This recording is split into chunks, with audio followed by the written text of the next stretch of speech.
आज फिर पढ़ेंगे हम लोग 10 क्लास के मोस्ट VVI कुछ मैथ का क्वेश्चन, ठीक है, जो कि परीक्षा में मतलब ऐसा क्वेश्चन पूछे जाते रहे हैं, तो वैसे ही क्वेश्चन हम इस बार भी लेकर आए हैं। तो पहला क्वेश्चन देखते हैं। पहला क्वेश्चन है कि यदि 5 sin A बराबर 8 cos A तो cos A बराबर हुआ, यानी A का मान क्या होगा, यही पूछा है। तो सबसे पहले ये जो इक्वल है इसको हम ऐसे करेंगे 5 sin A 8 cos A। अगर हम बात करते हैं जो जी, अगर ये इसके साइड क्या कर रहा है, गुना कर रहा है, साइन के साथ 5 क्या कर रहा है, गुना कर रहा है। तो गुना जब कर रहा है तो ये इधर जाएगा तो क्या करेगा, भाग करेगा। अब ये जो है cos 8 के साथ क्या कर रहा है, गुना कर रहा है, तो इधर आएगा तो भाग करेगा। इसका मतलब ये हुआ कि साइन A बटा में cos A, 8 जो है यहीं रह जाएगा, ये इधर क्या कर रहा था, गुना, यहाँ पे गुना कर रहा था, इधर आएगा तो क्या करेगा, भाग करेगा, यानी कि 5। अब थोड़ा सा ध्यान देंगे, कॉट का मान पूछा है। जब कॉट का मान पूछा है, हमें थोड़ा सा ध्यान होना चाहिए कि साइन बटा में cos A बराबर क्या होता है। साइन बटा में cos A बराबर होता है tan A। इसका मतलब कि tan A बराबर साइन बटा में cos A, तो cot A बराबर cos A बटा में साइन A, यानी इसका तो tan का उल्टा ही होता है, तो इसका मतलब मान भी पलट दो। मान पलट देंगे तो जाएगा 5 बटा में 8। इसका राइट आंसर क्या हो जाएगा, 5 बटा में 8। अब आते हैं क्वेश्चन नंबर 2। क्वेश्चन नंबर 2 है कि कोट 60 डिग्री का मान होगा, का मान है। तो कोट 60 डिग्री का मान आपको याद होना चाहिए, क्योंकि पिछले वीडियो में हमने बता दिया है कि कैसे याद करना है। इसका राइट आंसर हो जाएगा 1 बटा में रूट 3। ठीक है, 1 बटा में रूट 3। अब आते हैं क्वेश्चन नंबर 3। क्वेश्चन नंबर 3 है कि एक वृत्त का क्षेत्रफल 154 सेंटीमीटर स्क्वायर है, तो व्यास क्या होगा, व्यास होगा, व्यास होगा। तो वृत्त का क्षेत्रफल, तो वृत्त का क्षेत्रफल सबसे पहले सूत्र याद होना चाहिए। तो वृत्त का क्षेत्रफल होता है पाई आर स्क्वायर।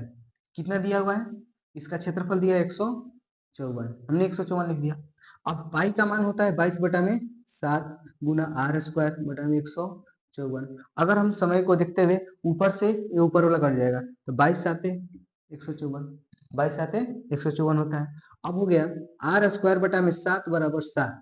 ये 7 इधर क्या कर रहा है, भाग कर रहा है, इधर जाएगा तो गुना करेगा, यानी आर स्क्वायर बराबर 7 गुना 7, यानी कि हम इसको आर स्क्वायर बराबर 7 का स्क्वायर कर सकते हैं, गुना भी कर सकते हैं। तो इसका वर्ग उधर ले जाकर वर्गमूल करना पड़ेगा, तो यानी 749, 49 का वर्गमूल 7 होगा। तो ये स्क्वायर से अगर ऐसे भी रखते हैं तो 7 गुना 7 यानी 7 का स्क्वायर हो गया। ये आर स्क्वायर है, तो आर स्क्वायर से स्क्वायर खत्म, यानी कि आर का मान कितना आ गया, 7 आ गया, आर का मान 7 आ गया।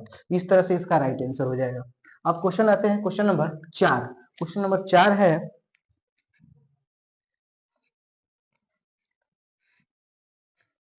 क्वेश्चन नंबर 4 में कह रहा है कि दो वृत्तों की त्रिज्या का अनुपात, दो वृत्तों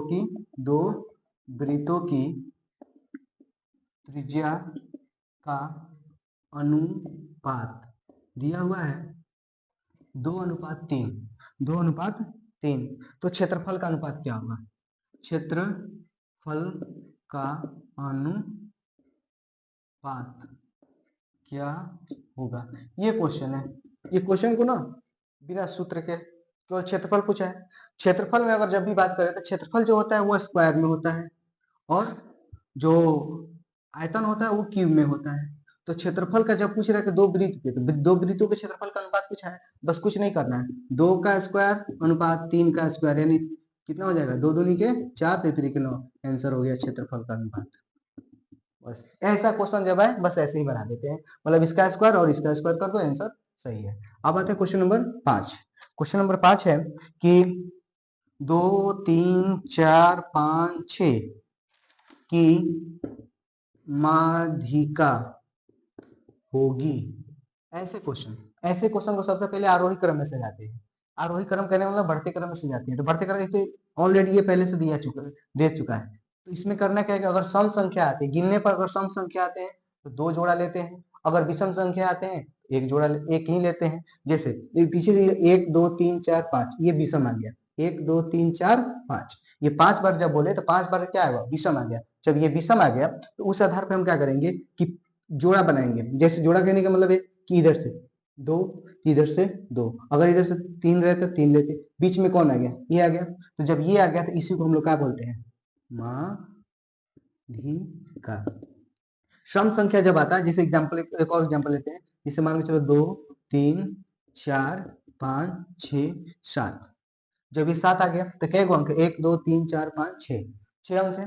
6 अंक है तो मतलब अगर इधर से हम जोड़ लेगा, इसका पेयर करते हैं ऐसे और ऐसे, ठीक है। तो जब ऐसे ऐसे पेयर करते थे तो नहीं बन पाएगा, यानी कि बीच में कोई खाली रह गया। इसके लिए हम क्या करते हैं, 2 का इधर पेयर लगाए, 2 का इधर। अब जो 2 बच गए बीच में, इन दोनों को जोड़ दो, 5 4 कितना हो जाएगा, 9 बटा में 2 से भाग दे देना है, 4.5, यानी माध्यिका कितना आ जाएगी, 4.5। तो इस आधार पर मतलब अगर सम संख्या, ये सम संख्या रहता है तब सम, सॉरी कहने का मतलब पूरे अंक को गिनने पर सम आ जाए, सम आए तब।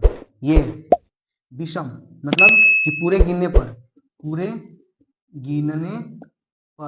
विषम आए तब।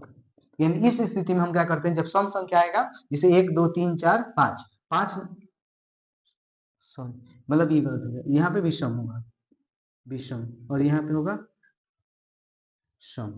यानी कहने का मतलब ये हुआ कि 1 2 3 4 5, 5 आया तो यानी क्या हुआ, 5 एक विषम संख्या है, मतलब 5 विषम संख्या हो गया। 1 2 3 4 5 6, 1 2 3 4 5 6, 6 कहने का मतलब ये 6 जो संख्या होगी वो विषम संख्या हो गया। सम संख्या जब आता है तो पीछे दोनों ओर से जोड़ा लगाते हैं, और जोड़ा लगाने के बाद में उसको क्या करते हैं कि फिर जो बच जाता है उसी को हम लोग क्या करते हैं, जोड़कर, बीच वाले भाग को जोड़कर, और हम लोग इसको 2 से भाग देते हैं, आंसर प्राप्त हो जाता है। अब क्वेश्चन नंबर नेक्स्ट आते हैं 6 नंबर पे। 6 नंबर क्वेश्चन कहता है कि वर्ग अंतराल 10 और 20 में वर्ग चिन्ह है, मतलब वर्ग चिन्ह पूछ रहा है। वर्ग अंतराल ऐसे मैथमेटिकल में क्वेश्चन आते हैं कि वर्ग अंतराल, जैसे वर्ग अंतराल कहने का मतलब हुआ कि जैसे ये क्वेश्चन नंबर 6 में वर्ग अंतराल, अंतराल 10 20, 10 से 20 का वर्ग चिन्ह, का वर्ग चिन्ह। ये भी क्वेश्चन बहुत आसान क्वेश्चन है, और आसान है और भूल भी जाते हैं, तो इसलिए हमको क्या करेंगे, बहुत आसान है। आसान क्या है कि 10 और प्लस 20 जोड़ दो और 2 से भाग दे दो, ये 30 हो गया, 2 से भाग दिए कितना आ गया, 15 आ गया, आंसर खत्म, मतलब इसका। अब आते हैं क्वेश्चन नंबर 7। क्वेश्चन नंबर 7 है कि एक पासे को फेंकने पर 5 आने की प्रायिकता। तो ये बताओ, पासा ये जो लूडो छक्का खेलते हैं, लूडो गोटी, ठीक है, उसमें पासा उसी को मतलब जो गोटी होता है, ठीक है, उसको मतलब क्या वो हो गया पासा। पासा जो है उसमें के कितने अंक होते हैं, तो पासे में किसी भी पासा में 6 अंक होते हैं। जैसे तो उसमें 6 अंक कौन होगा, 1 होगा, 2 होगा। पहले क्वेश्चन लिख लेते हैं। क्वेश्चन है कि एक पासे में 5 अंक आने की प्रायिकता, एक पासे में 5 अंक आने की प्रायिकता क्या होगी, 5 अंक। तो पासा में जो पासा है, पासा में जो है 1 2 3 4 5 6, ये 6 अंक। तो इसमें 5 कै गो है, तो 5 की संख्या केवल कितना है, 1 है, 5 की संख्या 1 है। और कुल संख्या कितनी है, तो कुल संख्या 1 2 3 4 5 6, तो कुल संख्या अगर बात करें तो कुल संख्या 6 और 5 की संख्या 1, तो इसकी प्रायिकता क्या होगी, 5 की प्रायिकता, 5 की प्रायिकता बराबर क्या हो जाएगा, 1/5। 1/5 कहने का मतलब कि जो 5, सॉरी 1/6, 1/6 कहने का मतलब ये हुआ कि 5 जो है वो 5 कितने बार आया है, जो संख्या जितने बार आया है और जो पूछा है उस वो संख्या कितने बार आया है वही देखेंगे, और उसको ऊपर लिख देते हैं, बाकी टोटल को हम लोग नीचे लिख देते हैं। अब क्वेश्चन नंबर आते हैं 8 में। क्वेश्चन नंबर 8 है कि सेक 90 माइनस थीटा बराबर क्या होता है। तो सेक 90 माइनस थीटा बराबर होता है, ये सूत्र ही है, आपको याद करना होगा, चाहे याद किए होंगे आप। तो ये कोसेक थीटा होता है, क्या होता है, कोसेक थीटा होता है। इस पे क्वेश्चन बनते हैं और पूछे भी, मतलब आते भी हैं। क्वेश्चन नंबर 9, क्वेश्चन नंबर 9 है कि 5√2 है, ये क्वेश्चन है 5√2, तो परिमेय संख्या वैसी संख्या मतलब जिसमें क्या रूट का वर्गमूल, मतलब रूट में जो संख्या है उसका वर्गमूल निकल जाना चाहिए। तो जैसे मतलब बात करें 5 में 5 तो रूट में नहीं है, 5 एक परिमेय संख्या हो गया, परिमेय संख्या हो गया। √2 क्या है, √2 का वर्गमूल आएगा लेकिन स्मॉल होना आएगा, लेकिन पूरी तरह से मान नहीं आता है, इसलिए हम लोग √2 को हम लोग क्या मानते हैं, अपरिमेय। ये हो गया अपरिमेय। तो इस प्रकार से अगर हम बात करें तो ये क्वेश्चन का मतलब आंसर पूरी तरह से हो जाएगा कि ये एक अपरिमेय संख्या क्या है, 5√2 ये क्या है, अपरिमेय संख्या, अपरिमेय संख्या है। ठीक है, तो क्वेश्चन नंबर आते हैं 9 हो गया। क्वेश्चन नंबर 10 में आते हैं। क्वेश्चन नंबर 10 है कि 10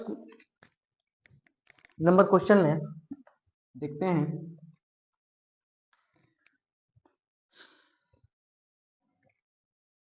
क्वेश्चन नंबर 10 है कि त्रिज्य खंड का त्रिज्य खंड का सूत्र होगा। निम्न में मतलब त्रिज्य खंड का सूत्र होगा। तो निम्न में त्रिज्य खंड का सूत्र होता है, त्रिज्य खंड का सूत्र होता है थीटा बटा में 360 पाई आर स्क्वायर, थीटा बटा में 360 पाई आर स्क्वायर। थीटा जो होता है जो उसमें मान दिया रहता है, कोण कोण का जो मान दिया रहता है वो थीटा हो गया, थीटा बटा में 360 पाई आर स्क्वायर। यानी इस प्रकार से हमने लगभग 10 क्वेश्चन, आज 10 क्वेश्चन को पढ़ा। ठीक है, और ये क्वेश्चन परीक्षा में ऐसे सब्जेक्टिव के लिए भी है और ऑब्जेक्टिव के लिए, और एग्जाम में ऐसे क्वेश्चन आते ही आते हैं, इसलिए इसको वीडियो को पूरी तरह से देखें और शेयर करें। ठीक है, जय हिंद।